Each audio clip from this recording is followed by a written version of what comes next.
In this question, you have to point out how many molecules of ATP and NADPH are required for every molecule of carbon dioxide fixed in the Kelvin cycle.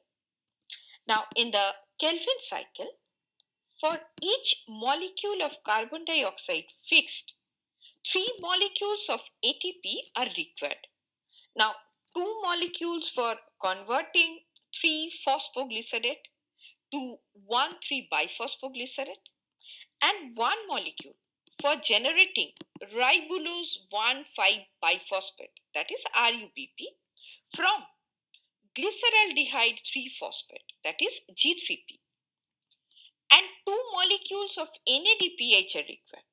And both of these molecules are used to reduce 1,3-biphosphoglycerate to glyceraldehyde 3-phosphate.